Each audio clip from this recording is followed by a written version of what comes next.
Hello, and welcome to Live, Let, Thrive, a podcast about the Airbnb life with hosts Steve and Myka. How y'all doing?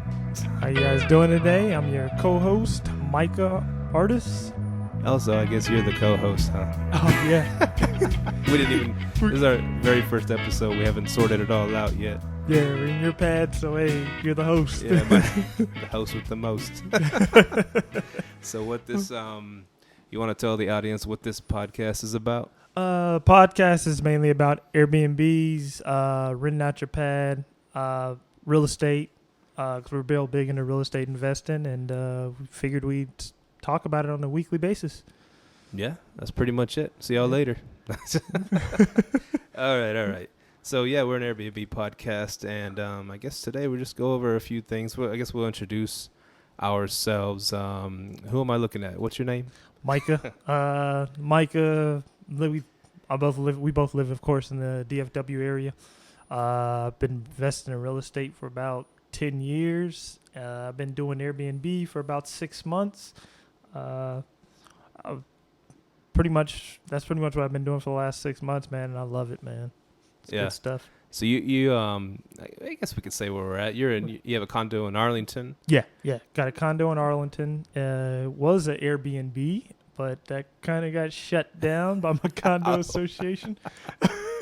See, that wasn't even in our notes. So and that's something that I'd love to dive into. Oh yeah. So had a Airbnb. Me and my wife bought a condo. We were pretty much looking for an Airbnb place, and we had a realtor who was Airbnb familiar, and so we said, forget it, let's try to get a condo. We kind of already knew this condo restricted Airbnbs. We were like, who cares? We won't get caught. So we did it for about 2 months. We were making a killing, man. We were right across the street from the Cowboy Stadium. And So real quick, Yeah. You said you're making a killing. So what was your mortgage, and how much were you bringing in each month? I was bringing in, my mortgage was HOA plus the mortgage. I was about $600. The first month I cleared $1,600. So nice. I made That's about a profit right there. Yeah. I made about $1,000 in profit. Wow. First month. Yeah. So that we after we did that, we kind of fell in love with it. So we come home one night. It's time to clean the condo. We come home, and we get this letter in the mail saying, hey, you got to shut down your Airbnb. So we're like, what the hell? So we end up getting over there. We call them. They're like, yeah, we're shutting it down. So I'm like, okay, forget it. We'll try to talk to the condo association guy who's my neighbor in the condo. He tells us that, some dude's been kind of renting out his condo, the same guy every weekend. And we found out this dude's running a prostitution ring, and he didn't really know. He didn't know the dude was running a prostitution ring, but it was just kind of weird that he was giving to this same exact dude every weekend. I'm like, maybe he thought the dude was cheating on his wife or something, and he's giving the condo away. But yeah, it was pretty crazy. So we got shut down after that. Damn, one guy, ruins it for everybody. Because I'm sure there was other people in your units doing the... I'm positive it was. I went on Airbnb, and I saw multiple listings that were in there. So, yeah, one guy. That's all it takes. Because that condo it was in Arlington and by the stadiums, right? The Dallas Cowboys stadium and right Texas across the Rangers. street from the stadium, the water park, Six Flags. Perfect location for an Airbnb, man. Perfect location. And you're right by the college. That's like the best thing about Arlington. I think it's going to be super hot for Airbnb because everything's there. College, football, baseball, WNBA games. Oh, yeah. We got the Wings. Dallas Wings, yeah. Dallas Wings, yeah. That's where they play, Arlington. I had to go check them out. Yeah. Well, that's how you got your start in Airbnb. I've not started my own Airbnb yet. I'm trying to close on a condo in South Padre Island I told you about. Yeah. And that's been very frustrating. But I've stayed at many Airbnbs. I love it. Mm-hmm. As soon as when someone first told me about it, it's just a weird name. Hey, you got to check out Airbnb. What is the heck is that? Air, bed, and breakfast. I was, and I work for an airline, so I travel all the time. We fly for free, which is great. Yeah. But the thing is, when you get if you want to fly a lot, it adds up trying to stay at hotels and stuff. So when he told me about this Airbnb thing, I started checking it out, and I was like, damn, you can get like cabins over in Sonoma for like $60 a night, and I stayed at one of those before, and it was pretty awesome, and just it was way cheaper than hotels, and this was before I started doing it, before it was even taxed. So I just got that Airbnb fee, right? That $20 or whatever. Yeah. And no taxes, and man, that was like, man, how the heck are hotels going to keep up with this? That's what I was thinking. Yeah. This is awesome. Could rent out a whole condo or a whole apartment or house or something like that. Yeah. My name's Steve, by the way. Yeah. So that was Myka talking. This is like I said, this is our very first episode. We really have no what's it called? Timetable or rules or regulations and all that stuff. Yeah. See, and I've done a podcast before in the past, and we used to kind of cuss a lot on it. So I'm really biting my tongue not to cuss. You know, we did a little rock and roll podcast, but me and some buddies. But this is more family friendly.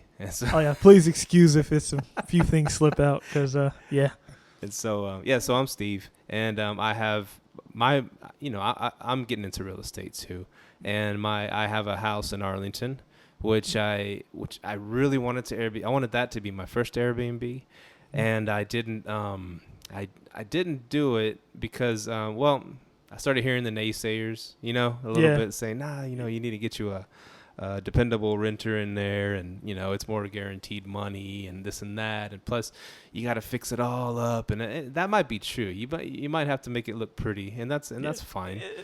That's kind of and that's what discourages a lot of people. That's kind of like the baby boomer way. Hey, just rent out your place every month. Even like the older people I talk to about Airbnb, they're kind of like really skeptical about it. Yeah. They kind of get that pushback, like, what if it's someone rents it out, and trashes the place? Exactly, that's the biggest thing, and that rarely happens. With renting out my condo, in the matter of 2 months, it didn't get trashed, but it was just like food on the floor one time, Okay. And it was really like kids did it, so. Right. You can kind of monitor that stuff, Right. So I got discouraged. Plus, at the same time, we had got our house, and I currently live in Hurst, Texas, which is closer to the excuse me real quick. Must be the Coke I drank a little bit of earlier. But so I live in Hurst, Texas, and so when we were moving, I guess house hack, before I knew what the term was, I was like, well, I'll jump into the next house. That was before I got into Biggerpockets. Yeah. And which is an awesome podcast we love. Perfect. And so I jumped into this one, and I talked to my bank, Wells Fargo. I was like, how do I do this? I want to keep my old house to rent out, but I want to kind of accumulate rentals, and they said, well, if you move into the new house, part of the of course you got to submit everything, your firstborn, all your records, documents, everything. You gotta submit. And then that one thing they needed was proof that the house was being rented, which is weird.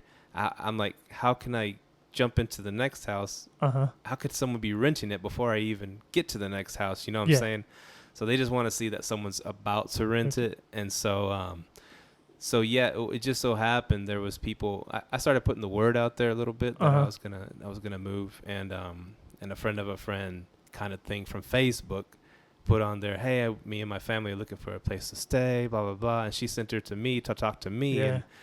And so I had a renter before I even moved out. It was crazy. I had to like really bust my hump to get everything clean so they can get in there.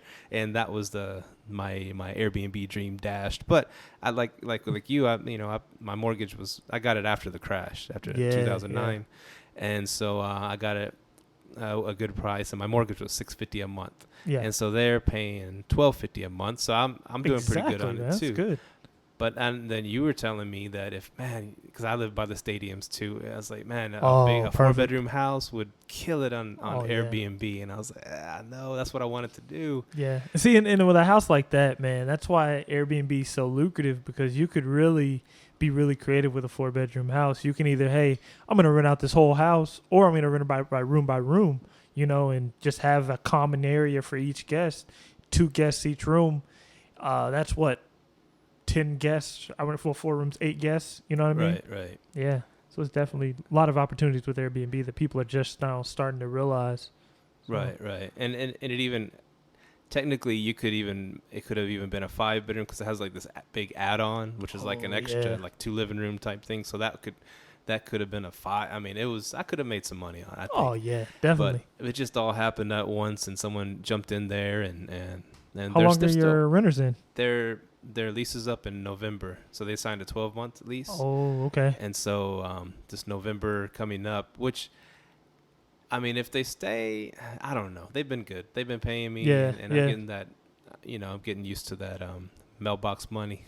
Yeah, I know what you mean, man. Like if it's coming in every month, don't point to stopping it. I know what you mean. Right. So are you going to let them resign, or are you just going to hop straight into the Airbnb thing, or what? Well, I'll ask you because you're the expert. Not the expert. I mean, this is what I would do. I mean, the start of Airbnb, you got to have the furniture. You know what I mean? If they move out middle of November, look, that's like middle of the football season. Middle of the football season, you're gonna get a lot of guests, especially you're right there by the stadium. It's really your moral conscience, man. My moral conscience. Yeah. It's on me.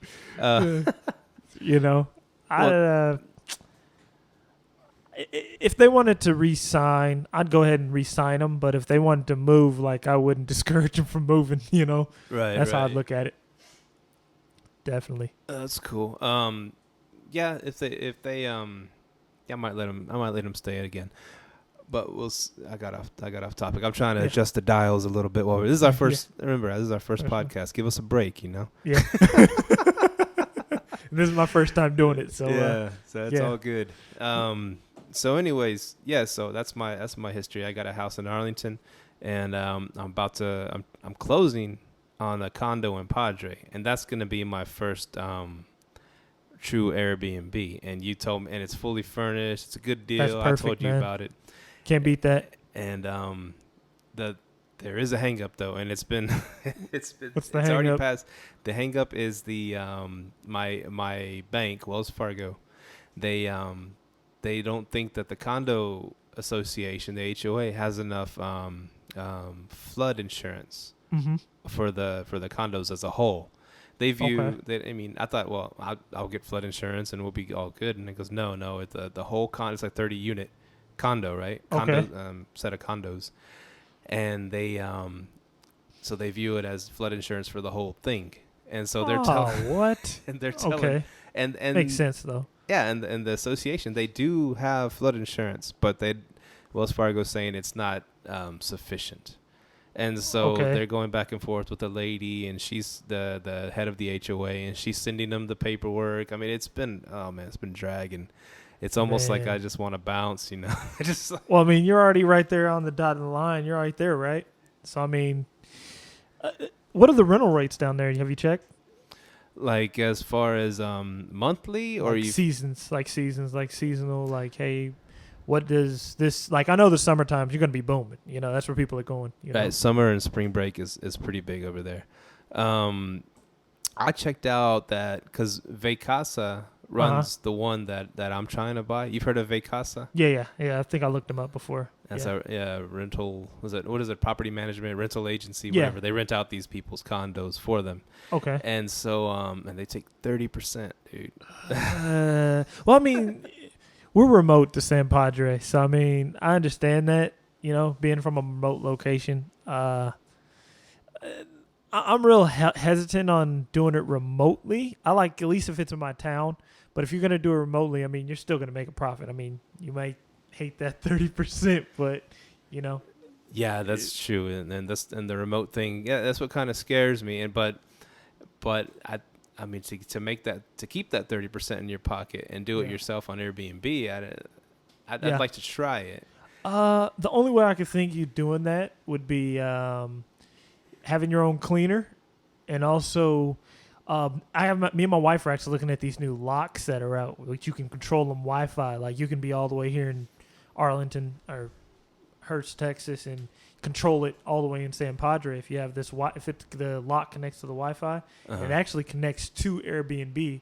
Airbnb's actually wrote a contract with these guys with this lock, so you control when big people come in and out of your house, lock them out, whatever. And then if you had a cleaner, that's all you need. Right. Yeah, because I mean, managing is all about is cleaning. You know what I mean? Yeah. And I'm about to get a new cleaner too for $60 because I'm sick of cleaning stuff myself. It's way easier. That's the homegirl I sent to you, right? Yeah, Is yeah. it the same? Did you talk to her yet? Yeah. Oh. Matter of fact, we're meeting up tomorrow. Oh, yeah. perfect. She's looking at my Airbnb that I run out of my house. So. Oh, cool. And they do landscaping and everything. It's a cool little outfit she runs. That's a real good office. And so back to the condo. Yeah. And those locks you sent me, is it a Schlage or which one was it? Schlage Sense. That's the one. Like if you're on the property, it's Bluetooth.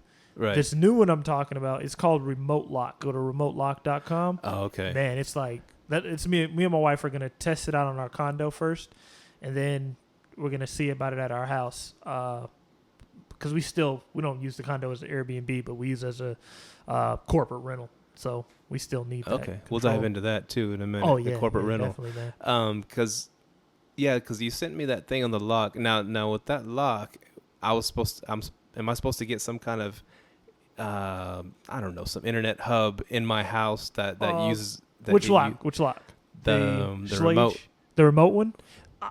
From what it's telling me is it's all controlled through the cloud, through the internet. Okay. So pretty much it connects to Wi-Fi. After it connects to the Wi-Fi, you go into whatever online portal they have, and you fully control it from there. I hope up to like 1,000 access codes, which I don't really like that many access codes because, because like even my wife, she sometimes forgets to take the code off. I'm like, hey, did you take that last person's code off? Like, oh no, I forgot. Like they can just come back over, tap in a code, and they're in the house, But now, do those locks also have like a key to use in case? Yeah, okay, because it's battery enabled. So when that keep up with the key, because when that battery runs out, you got to go change the batteries. You got to unlock the door with the key.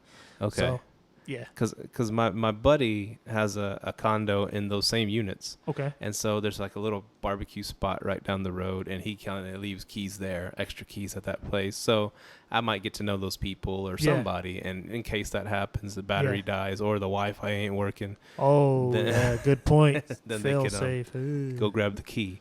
But that's cool. That's what's cool about this Airbnb thing, because with these locks. And with the internet, I mean, we could run something like the other side of the planet.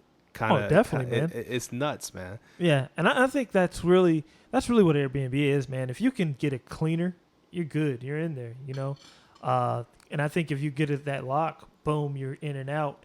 And then if you trust your cleaner enough, have her have the extra key, Yeah. Because I don't know. You got to build that trust with that cleaner, though, man. Trust is key. Yeah, it is, man. So, back to your condo in Arlington, the one that you were Airbnb-ing until the illegal prostitution ring. Well, I guess they're all illegal, right? Yeah, there's all no illegal. legal prostitution unless you're in Nevada. That's a legal prostitution. Yeah, Bunny Ranch. Bunny Ranch. But it's so you were scrambling. You're like, what the hell? Yeah. What the hell do I do now? So I was really kind of on the brink. Me and my wife are like, okay, we got this fully furnished condo, leather couches everywhere, beds everywhere. I'm like, okay, we're going to have to move all this crap out and rent this place out. I'm like, man, what are we going to do with this furniture? So I kind of like went on BiggerPockets, started scrolling through, and this guy's talking about corporate rentals. And I'm like, corporate rentals? It's kind of interesting. He's like, yeah, if you have a fully furnished place, man, just use it as a corporate rental. And then I posted it on Airbnb. I wasn't really getting much hits. And then you told me about corporate housing by owner. Right. And I posted on there, man. It just kind of took off. So the 4 straight months, I was making Airbnb money on a monthly basis. I didn't have to do the turnovers, keep cleaning every month, every week, or however fast I was getting guests. So it's been really lucrative, man. I actually like corporate rentals. Oh, nice. You like it better than Airbnb? Not really, because there's still a chance you can make more money on Airbnb. You know what I mean? Yeah. Like you're getting that steady, hey, here's $1,600 a month. This could have been $1,800 if it's football season, or $2,000, $2,500. You know what I mean? Yeah.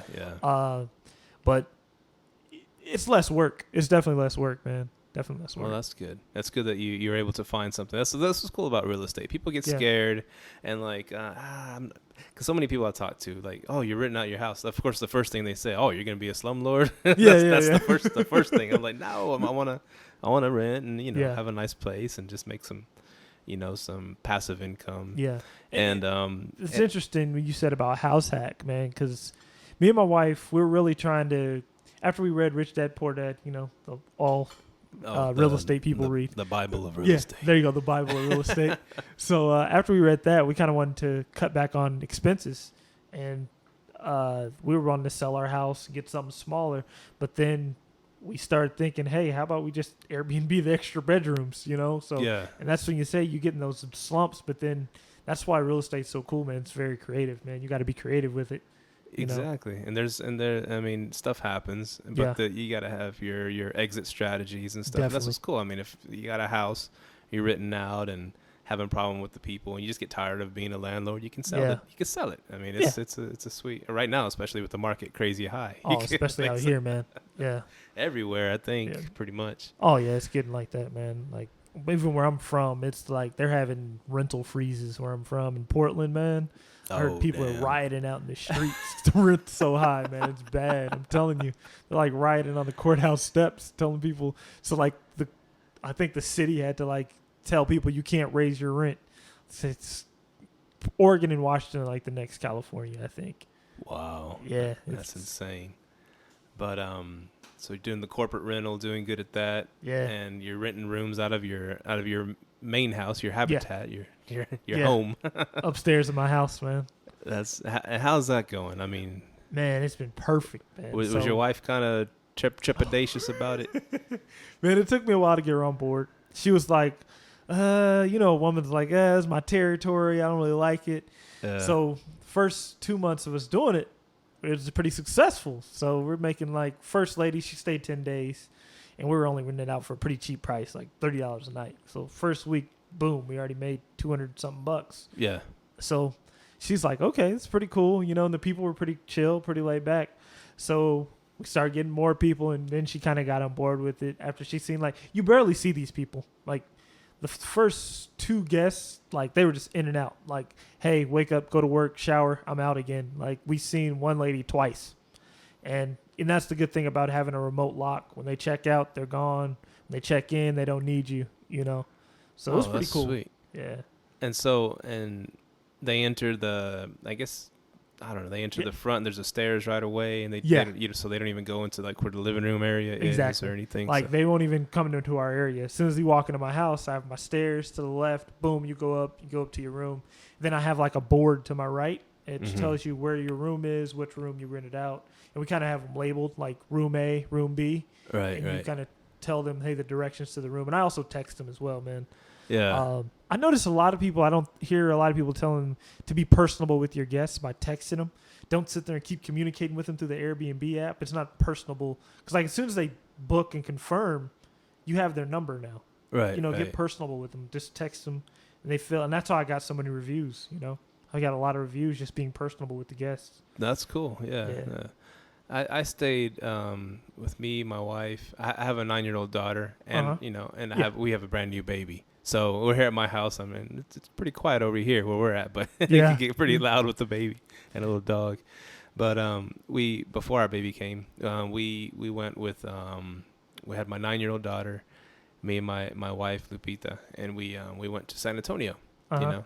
And so we did a little road trip to San Antonio. We stayed at Airbnb right there in the suburbs of San Antonio. And it was in someone's house. And that was the first time I'd done that. And I was I didn't know how it was, but they had a pool, and it was these this lovely older white couple. And they just started doing Airbnb. And they're like, oh, yeah, we're just, someone told us about it. We're going to try it. And y'all are, I think we were there. I think we were our first guest. I think they had someone stay there, but it was like a friend of a family kind of thing. But yeah, they're our first guest and this and that. And they were really nice. And they were really present, Yeah. That was a little too friendly. That was, we go to our room, we'd be cool. They wouldn't bug us. But we come downstairs. They were always there, always watching TV, and we wanted to use the pool. Yeah. And so we went to the pool, and and that was cool. We'd go to San Antonio for the day, come back and go swimming at night, and they'd come out there and just be smoking their cigarettes outside, just talking to us while we're swimming, and it was kind of okay. You kind of want that privacy, man. A little bit. It kind of just me and my family on a little trip, and yeah. I try to give my guests privacy as much as possible, so that's why the good thing about my upstairs is you have your own living room, and you have in your room you have a refrigerator, microwave, and a TV. And if you want to be sociable, I tell them, hey, you have guests across the hall, and you have a whole living room up there, so you guys can, if you want to be sociable, you know what I mean? Yeah, yeah. Not like every time you come out your room, the guests sitting there in your face. You're like, hey, give me some space. Because I know how I am. I sometimes like my own space as well. So, right. Yeah, and I've heard people complain about that. That's why some people go for entire places instead of private rooms. That's what I mostly did. But San Antonio was kind of, I guess we kind of planned it on the fly. Yeah. And it was a little bit high to get our own space, our own spot. And so that's what we said. Oh, we'll just rent a room. They got a pool. We'll hang out there. And one thing that I remember from that, and I gave them a great review.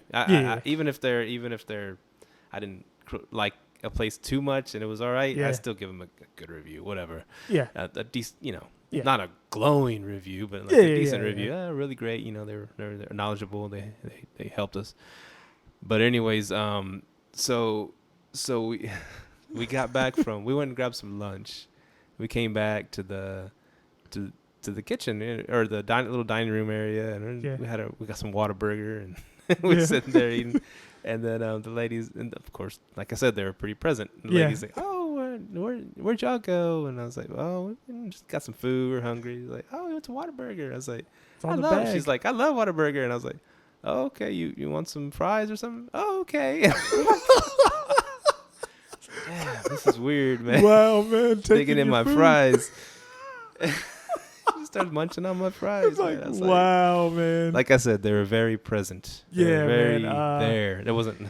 You left them a good review. I mean, I left them a good review. I think that's why Airbnb had that little feature. Like, if you're a host, you have this little feature like, hey, are you going to be present for the guests? And it gives you like 3 options. Hey, I'm not going to be there. Or 2, I'm going to be there, but I give you your space. Or 1 says, hey, I'm going to be there, but I plan on being sociable. Right, right. I always check the middle one because, like, I will be sociable, but I don't want to, bombard on you, Right, so right. And I know exactly what you mean.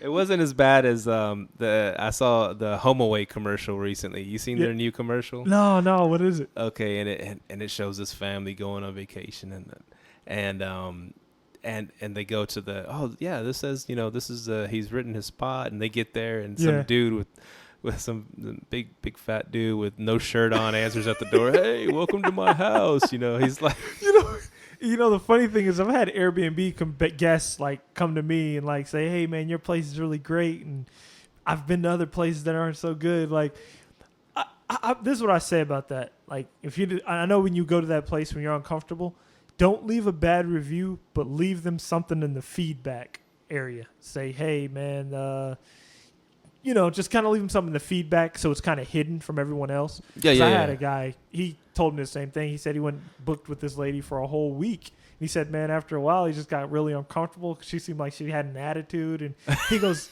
I didn't know.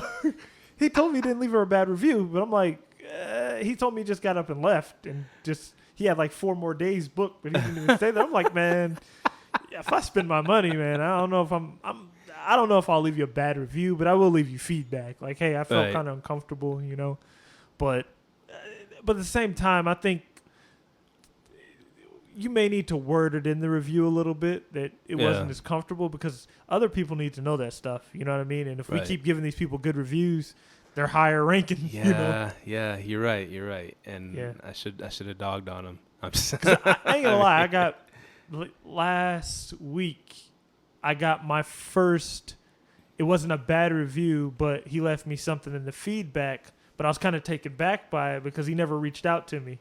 Like he said, because I also rent out my timeshare on Airbnb, which we can go into that a little bit later, but he had trouble parking his car, right? Mm-hmm. But he never came to me about it, and I had been texting the guy. I had talked to him for like 3 or 4 minutes because I found out he used to live in a place that I used to live, and he never told me about it, but he left a feedback saying, hey, I was unable to park my car, and I had trouble, and the host didn't help. I'm like, but he said it to me in a private feedback, and I'm looking like, I really wanted to text the guy like, hey, man, what are you talking about? But I was like, nah, forget it. I'll let it slide. At least he gave me a good review. You know what I mean? Right.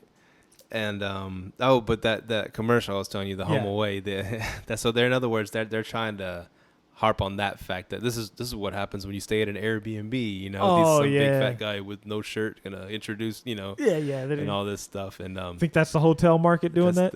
It's the HomeAway. It's HomeAway. HomeAway commercial. Yeah. Oh, and so they're saying, targeting and Airbnb. then they go to their catchphrase or whatever. So he goes, don't just stay anywhere. Rent an entire home at HomeAway. You know, kind of have your own home. You know, but you can do that on Airbnb. Yeah, you can. I mean, in HomeAway. You have experience with them. Yeah, and it wasn't good, man. Like, I don't like the way they monitor their platform. It's just kind of old. It's like, and even when I'm on HomeAway, I notice even the people that you get are usually older people, like the baby boomers. Those are the ones going through HomeAway, and it's just the platform's kind of old for hosts, like young millennial hosts. They don't like it. I've met a few that do, but. And then they pay too many taxes. The taxes are crazy on HomeAway. Like, they make you pay per booking, or you can pay I think one big huge fee for the year. It's pretty crazy, man. Yeah, that's where Airbnb's killing them at. Right, you know? Right. The fees. So, yeah, I've never used HomeAway. I've heard. I wouldn't. Older generation. They've told me they know about HomeAway. Like a few of the older people that I know. They've used that, and they said, "Oh, that's renting someone's vacation rental." That's what it. I guess that's what the concept was, right? You're renting a vacation rental. It wasn't really like some people renting out their. I mean, I guess originally, it wasn't really people renting out just their house, right? But it was just people that had a vacation rental somewhere, and they put it on HomeAway. Like Tahoe, rent it. Yeah, Tahoe, like Padre, whatever. But now it's trying to, of course, compete with Airbnb. And anybody can rent out their home on HomeAway. Yeah, and they're just too, man. Airbnb's going to crush them eventually. I mean, once Airbnb gets that older crowd in there, which they're starting to. They're starting to. I think Airbnb will just blow them away. But I mean, now how I think that how the older crowd is getting into it is by actually being the renters. Being the landlord, whatever. What do you call them? The people that rent out. The hosts. Yeah, the hosts. They're getting into it that way because they're like empty nesters. They got this big, huge house, no kids, and they're like, well, let's start. Like, just like the people that ate my French fries. they the same thing. Everybody, all their kids have gone, and they they wanted to meet interesting people, and of course, and my parents are in that same situation. They have a house. They just put it on the market yesterday. And I was telling them, hey, man, you live in a pretty nice area. You should Airbnb it out. They live at home by themselves. They have a total of 4 bedrooms, so 3 extra bedrooms could be rented out. Right. But they're like, they're trying to move back to Arkansas where they're originally from. So I was like, I handle that one for you, man. You can break me off a little bit of that profit, man. There you go. Yeah. And I was thinking the same. My dad and stepmom live in Keller, Texas, and they have a real big ranch style house up on this hill, which everywhere, where the radio tower is in Keller, it's like it has a nice little plot of land. They even have a little house right next to it that my stepmom's mom was living in. And she passed away a few years back, but so they still had that little house, and I was like, man, that would have been perfect. And it's got a little, people go up, you don't even see them, they just go straight to their little house or whatever. Oh yeah, and it's perfect. That would make a killing, and it's right there on the hill. There's no houses around. You go up a little hill and you get there, and it's like overlooking Keller. It's nice, and I told them y'all can make some Airbnb money. We don't want people coming here. Yeah, and then that's another thing I noticed.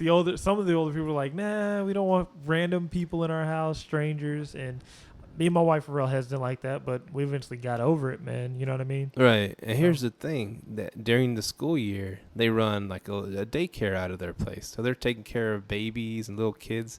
Wow. I'm like, you can make more money taking care of adults. Just letting adults stay there, renting out some of the extra rooms because all the kids left, Yeah, less work. But you could tell them, people, it just, until they do it, they'll, but But I mean, there's, like I said, that's how I think the older generation is going to get into it more. Just you know, renting out their spots, and hopefully we can help them. Yeah, because my parents, they're really into it now. Now that they've seen my success with it, they're like, oh, okay, let's try to. They support me with it, and I told them because my mom's real big on trying to do it in Arkansas, and I'm like, ain't nobody going to Arkansas unless you're going to Hot Springs. Hot Springs. Yeah, exactly. But you know, Airbnb's on the ground floor, man. It's so many opportunities for it. So many opportunities. Right. Yeah. And one thing you mentioned a minute ago, and because like I said, I told you on this show, I don't want to tease the guest and then not come back to it, because that nothing frustrates. We're podcast junkies, right? You definitely. love podcasts. I love podcasts. I listen to mostly real estate ones, but I listen to some other like Joe Rogan's and who's the 4-hour work week guy, Tim Ferriss. Okay. I listen to his, and he's way the heck out there. Yeah. But I listen to a little bit of Jim Rogan. Jim Rogan, he's crazy too. 20 minutes after you get past the 20 minutes of commercials, then the show starts. There you go. But it's we love podcasts. Yeah. But one of the things that even like on radio shows, when they mention something and they're gonna start talking about it, and the other guest just takes them on another direction. Yeah. Which is cool, but I'm like, I wanted to hear that one thing. And you mentioned timeshare. You have a timeshare. Yeah. Everybody that I've ever known hates their timeshare. They want to get rid of it. They try to give it away. You know, I don't want your, you know. And but you love having a timeshare. Yeah. I lucked into a timeshare. It was my parents, and I lucked into it. My parents were sick of using it. They're like, okay, they'd already paid it off. I got lucky. They'd already paid it off. But I ended up turning it into an asset. You know, I started renting out the timeshare on Airbnb. And then at first, I was making a huge profit, but I was using up all the points. And then I started talking to this dude. He goes, I talked to the guy at the timeshare. Hey, I'm renting out this timeshare. I want to make it most profitable. He goes, hey, well, don't use your points. Use your points to go on your own vacations. Just use the inventory specials and the bonus time. And he goes, yeah, you can get rooms for like $50 a night. You can just sell them for $100. So I started doing that. Man, I've been doing that. So this month, today alone, between the last 2 days, I've had 10 bookings through my timeshare. Wow. So most of my bookings, just rapid bookings, are through my timeshare.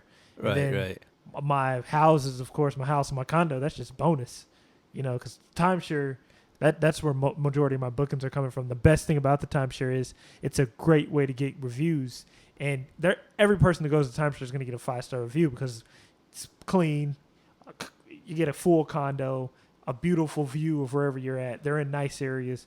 So I've never had a bad review. Even all my timeshare reviews are 5-star. It's an easy way to get a 5-star review. So it's more of a hotel experience. Is that right? Well, okay. Not really a hotel. It's more than a hotel because you're getting a full kitchen. You're getting a washer and dryer. Okay. You're getting a jetted tub. Dang. It's like, so you're living a penthouse life, you know. And for them, they're like $100 a night. That's cheap. That's nothing. That's exactly like. And you're only paying $50. Yeah, exactly. And like one lady, like today, she booked for one that I didn't even think was gonna rent, but she booked for $136 for a night. And I'm like, whoa, okay. And I got a couple bookings off that, man. Jeez. Yeah, Florida's the hot spot right now. Oh, okay. Yeah. Okay. So. Now, what's the timeshare company you use? I use WorldMark, the club. WorldMark? Yeah, WorldMark, the club. WorldMark. Yeah. Okay. Yeah. There's a few other ones out there. Like I was actually gonna buy a guy, your friend. I was gonna buy his timeshare. Right. But like. Does he have Wyndham? Is that what he got? Yeah, Wyndham? he has Wyndham. Okay. Like I use WorldMark, the club. He has Wyndham, but they have like limitations. They're like, hey, if once you run out of points, you're done. You can't do anything. Like I was out of points at one point, but luckily it read up. But I could still rent out my plate out the timeshare. His was like done deal. I'm like, no, I'm not doing that. Yeah. So he couldn't even do those specials or whatever you like. Nope. I was like, oh, screw that. Yeah. So I lucked into that. Like now my parents are kind of like, oh, give my timeshare back. You're renting out making this money. Making money. Yeah. So that's cool. And so these specials, I mean, like how do they just pop up on the website and you can? What you do is with the specials, they give you 3 months. Like, let's say a place doesn't get booked that much. They'll say, okay, August. They'll say, we have a place down in Pompano Beach, inventory specials, because the bookings for them are low. Yeah. So I just take them and post them on Airbnb, and I get the bookings. Their problem is, I don't think the timeshares have figured this out, is their marketing campaign, because they only market to the owners, right? So the owners can just go back out and market to other people. It's kind of like wholesaling. Wholesaling real estate. I'm wholesaling timeshare time. Right. You know? So it's pretty cool, man. I loved it. So hopefully they don't catch on, and then they start just Airbnb themselves, you know? I was wondering that. Right. Because I was kind of skeptical about telling the guy, but then once he found out what I was doing, he's like, oh, yeah, this is how you do it. And he sent me the link to how to get to the inventory specials, and I've been doing it. You know, and then the bonus time is when you can book 5 days. Like, let's say right now, hey, the next 2 days we want to go to Florida. They'll give you a bonus time, and you can sell those for like $100 and get them for like $40-$50. Oh, nice. And those are pretty lucrative too, because most people, they'll take a spur of the moment vacation. Right. And that's where I'm coming in making money off that, man. And they don't mind that you're renting it out, subleasing it to someone else. Not at all. Because what you can do is you tell them, you're the owner, right? You just tell them, hey, this guest is coming. And then you write the guest's name in, and you send them off the final confirmation, and they check in.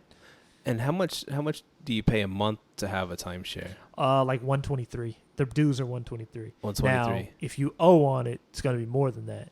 See, I'm not even paying what I owe. It's already been paid off. My parents had it since like 95. Oh, wow. So they had already paid it off. So usually they try to sell people one for like $20,000, and then they'll do the sales pitch. They'll go down to 15, then 10 or whatever. Yeah. I've heard them. I've seen people buy timeshares for $80,000, man. $80,000. I'm like, dude, that's a house. What are you doing? Man. I know, and then that's why some people want to get out of them. They're like, I'm sitting here and I'm using this time. But you also have to realize when timeshares came into use, it was back in the day in 95. Who was buying them? Baby boomers. Yeah, so then Airbnbs knew, okay, now we can pass it on to our kids, and boom, we start renting them out. So, that's a sweet deal, man. Yeah. We wrote down a whole bunch of topics. Man. And we haven't even looked at them yet. That's what I told you about doing a podcast. It's cool. Like, we could just start with one thing, and then it takes us off on like we didn't even talk about timeshares, you know? Yeah. And then and we dove into that. And I don't know, was there anything on the list of topics? Like I said, I don't want to tease the people by saying, hey, we're going to go over this, this, and this. But is there anything that you wanted to talk about in particular that jumped out from the topics that we wrote? One of them was, does Airbnb help or hurt communities?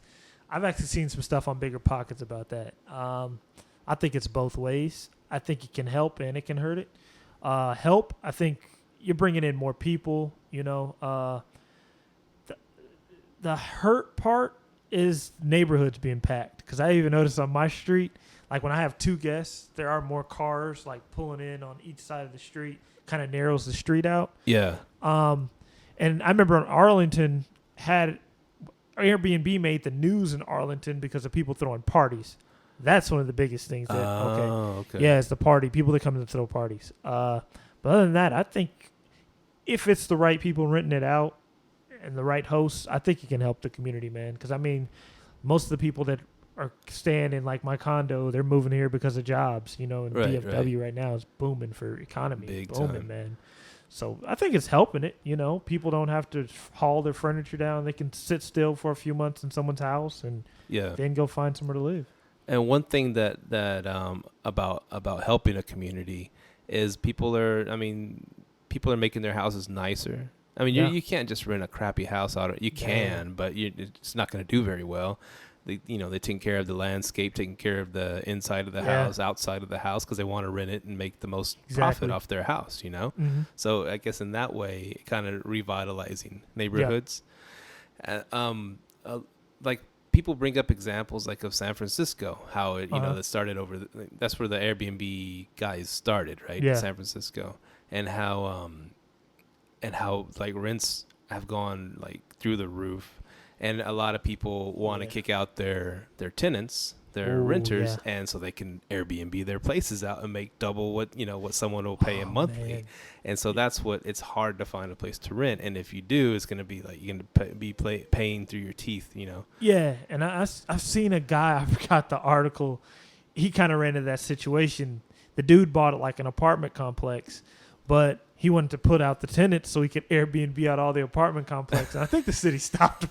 I ain't gonna lie, that was a good idea, but you can't just start putting out tenants. But that is one way that it can hurt, especially people that are renters, don't have a place that they own themselves. You know what I mean? That is hurtful. You know what I mean? And if corporations come in and start buying a whole blocks of neighborhoods to Airbnb, because that's how it usually goes. Like, I mean, people do real estate to make a little extra cash, but then the hedge funders come in and try to buy every single property, backed by billions of dollars, and then that jacks up the prices for everybody. No one can buy a house anymore because they can't qualify. And I think the tax laws are kind of what's holding that back. You know what I mean? I think these big corporations probably don't want to pay all those taxes on it. Those hotel occupancy taxes. Yeah.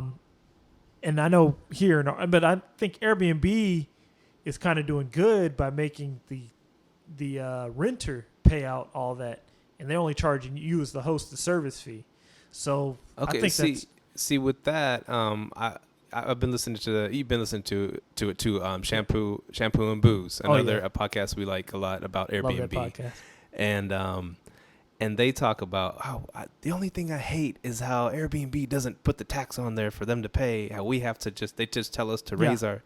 I guess were those old podcasts where they were saying that? Now it's included. Yeah. When someone books. It depends on the area. I know Texas, because at first when I first started doing Airbnb out of my condo, I had to actually pay those taxes myself, and because my goal was, if my condo association ever shuts me down, I can just say, hey, I pay taxes on it. Hopefully the city backs me up. But condo overrode that because they have bylaws.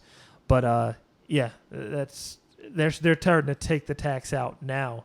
But before, you had to pay it on your own. And it is, and it's the same thing. I mean, I don't see renters getting mad at that because I mean, they do that when they rent a hotel, right? Yeah, exactly. You see, it's going to be $300, and then at the end, it's going to be almost $400 because the taxes, right? Yeah. Or whatever. But so it's the same thing with renting an Airbnb. Yeah. The thing about it is, now that you mentioned taxes, I wish we would have mentioned this when we were talking about timeshares. That's actually why I want to build my own website, because I just got off the phone with Airbnb last week about their taxes, and I was telling them, hey, can you stop making me pay taxes on my timeshare, because that hotel occupancy tax is already paid on all the timeshares. And they were like, no, Airbnb attaches it now. They have to do it to protect themselves. So I'm like, okay, I understand that. So that's why I'm going to make my own website strictly for my timeshares. I see. Yeah, so I don't have to. Therefore, you're not paying taxes. And if I wanted to charge extra, I could, and you're still getting the room for cheaper. It helps the host and the renter. Right. That makes sense. Yeah. Yeah, because otherwise you're getting double taxed, right? Exactly. You're getting double taxed. And that sucks. Taxes suck in general. Yeah, there you go. That was one of the topics we were going to go over, but I don't feel like going over taxes right now, like a huge thing. This is like our introductory show, and we've already went off on several tangents. But it's cool. I mean, it's just a free-flowing show. If y'all get a chance, check out Shampoo and Booze. They're really good, and they do this. They do a similar type thing. They do just free flow. They don't sit there with a list of things or like Bigger Pockets. What do they do? And it's time for whatever. A fire round. A fire round. Which, hey, who knows? Maybe by episode 50, we'll be doing that stuff, Yeah. So we get a few guests in here. Yeah. So don't judge us too much on this very first podcast, because I mean, just go to listen to your favorite podcast that you have and go back to their very first episode and see it's nothing like it is now. It was a struggle. Yeah, and I remember on Bigger Pockets, because we're both on Bigger Pockets on the and we do meetups and stuff like that. And one guy was asking me, because I put a comment about on one of the someone's topics, right? I put a comment or something like that about, I brought up minimalism, because that's one of the things. Excuse me. One of the things I'm interested in, because and it kind of conflicts me, because I want to be big into real estate, accumulate properties, but I want to live minimalist as possible, because clutter really gets to me. Yeah. And I'd like to live with as much as little stuff as I can. And I somehow brought that up on one of the comments. And one guy asked me, you're into minimalism. He started messaging me. Do you have any tips or any of this or that, And I was like, I'm just kind of getting into it a little bit. But my wife passed by. Yeah. I thought you're like waving at someone behind me. Like, but So he's like asking me about it, and I listen to this podcast. Yeah, I gotta check that out. And it's called The Minimalists, and and he's and he I tell him, this is where it's at. This is the podcast name. And so he messages me like a day or two later. He's like, yeah, I started listening to that minimalist podcast, but it's kind of slow and this and that, and I can't really get into. I'm like, it's like the first episode, Yeah, they don't even know what they are yet, what I'm saying? Yeah. I said, don't worry. I mean, you can skip to the later ones if you want, but just stick with it. They get better and better. Yeah. And hopefully we get better and better, Definitely we will, man. And, we will. Yeah. Practice makes perfect. But this is just a little freestyle podcast going on right now. Got my dog barking in the background. And my baby, I don't know if my baby is crying. I have a 1 month old, so congratulations to that. Yeah, thanks, man. And you got a little 2-year-old. 2-year-old, cute little dude. Yep. And so we're dads. We're dads doing podcasting and real estate and Airbnb, so all that stuff. Just living the dream, man. Yeah, trying to live the dream, man. One condo at a time. So I mean, did you want to say anything else? Bring up another topic, or maybe one more? Let's do one more topic. What do you think? We can do one more topic, and man. then what's one you liked, man? 'Cause you were shooting them out there earlier. One I thought that would make you laugh was is Airbnb the new hotel motel holiday? I put that.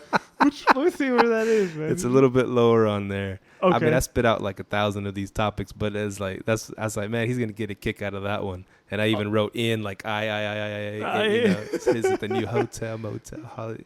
And what I meant by that is the new hookup place. And I think you mentioned it before, that people are apparently renting Airbnbs to go hook up with their, on the down low person. Yeah, like the movie. What movie was that? The Cabin? No, the Loft. You ever seen that?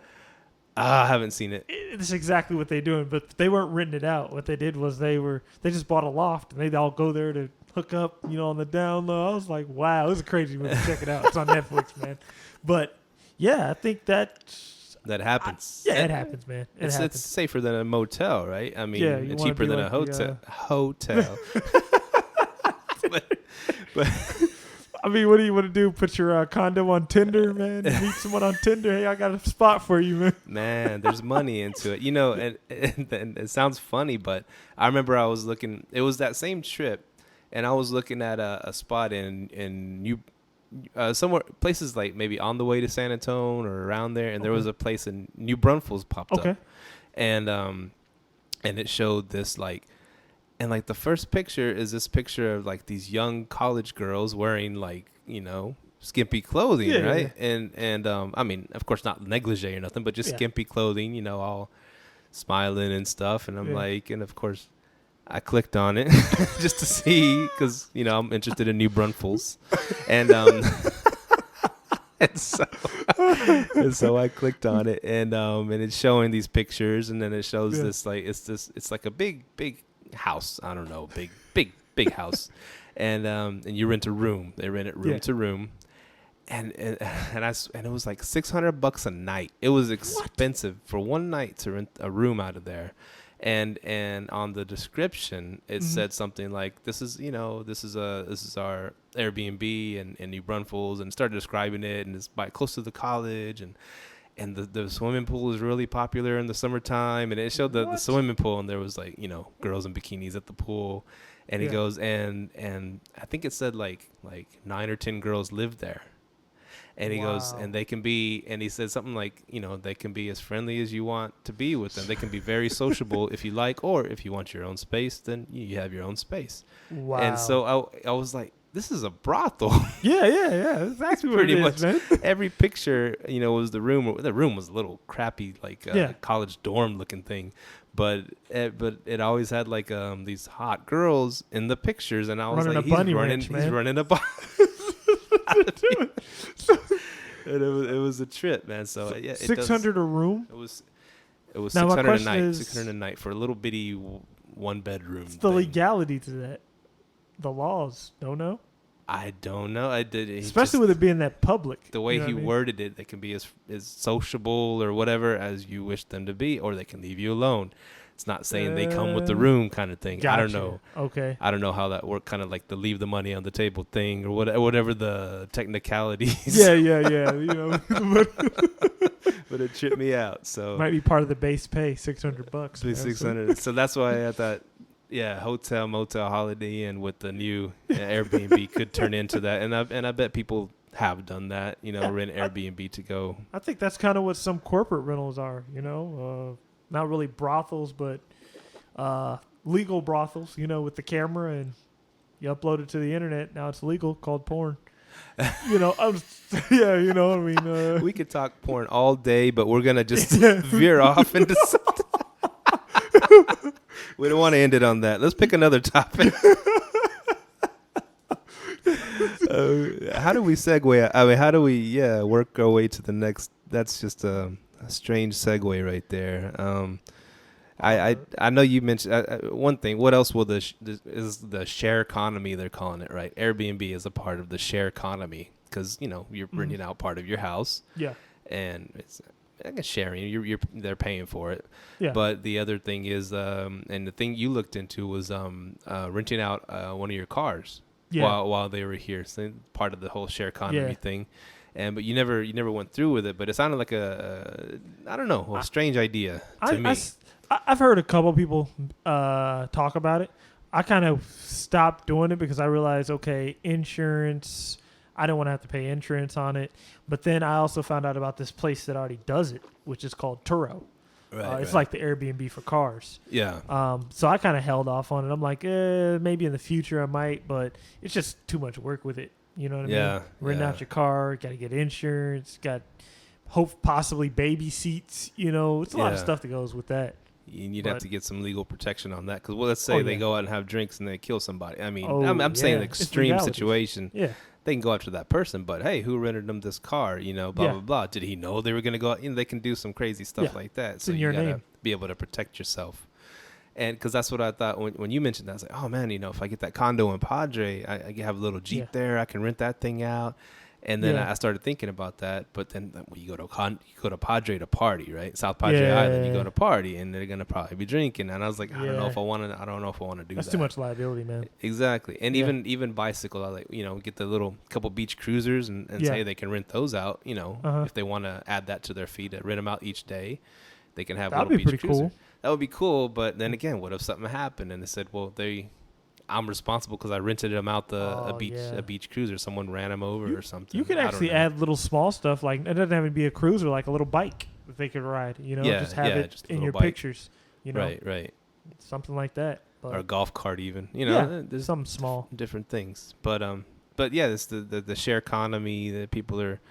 I don't know, sharing and charging for everything, and it's cool. It's cool. It's making things more affordable. People want to go on vacations and stuff. And the more amenities you add, you know, and be creative. I mean, that's kind of how I just kind of went on other people's lists and see what stuff they weren't adding, seeing what stuff they didn't have, and you know, it's really growing, man. It's on the ground floor.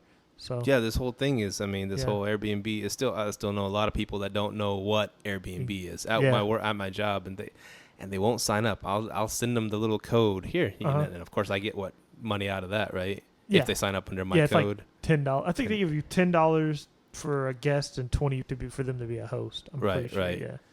And I'll sit there and I'll show them all these because they say, oh yeah, I want to go to Tahoe or something like this, but it's so expensive. And I'll sit there, I'll show them on my phone all these nice places. You get the whole thing for only, $100. And so they got some cool spots out there, and they still won't do it, man. I think it's on Airbnb because I think I just seen the first Airbnb commercial on national television like a week ago. Yeah. And they did a perfect time. I think it was during the NBA Finals. I was like, that was smart, Right. So I think it's on Airbnb to get it out there, advertise it. And I think once it becomes the norm, which it's going to become the norm. Once it becomes the norm, people will start hopping on it. And I'm ready for it to become the norm. That's more bookings for me, man. More bookings, more money. Exactly. And they'll probably, when they go public, it's going to go crazy. And they might end up raising their rates just to make a profit. Yeah, they will. Just to make, because right now the rates are so low. The fees are so low, right? Yeah. But they're already $1 billion company, aren't they? Are they? I'm not sure. They're up there though. They're making some money. And they're a tech company. They're the middleman. They're not. They don't own the houses, right? We're doing all the work and just giving them a cut, but they're providing the website for us, and that's the platform, man. It's awesome. Well, good first show. Should we end it here? We've been rambling on for over an hour already. Yeah, man. Or almost an hour, but yeah, I thought it was cool. Good first show. A handshake. Yeah, definitely, man. Good first show. Good, hopefully, y'all will stick around for the second show. I don't know. I'll go ahead and leave my cell phone number. Any of you guys, y'all guys or girls, whatever. Yeah, there persons. Go. I don't know. You got to be politically correct nowadays. I don't want to ruin it on a bad note. Anybody, and you can find us. We're on Bigger Pockets. If anybody out there is on Bigger Pockets, which probably some of you are. If you're trying to get into Airbnb, you might be doing real estate already. You could my email number. You want to send me an email? Is chesartandrock@gmail.com. So it'd be chesartandrock@gmail.com. Send us a shout. We'd love to hear feedback from the shows, and maybe even in the future, one of you can be a guest on here that's been doing good or doing something unique stuff on Airbnb that we'd love to, people would want to hear about. Yeah, man, definitely. Got any closing thoughts? No, man. That was it. You wrapped it up, man. It was a good show. First show was good, man. I'm ready to do it again next week. Yeah, let's do it. All right, man. Well, peace out. I guess all I can think of. There you go. Peace and chicken grease. Let's go. All right, later.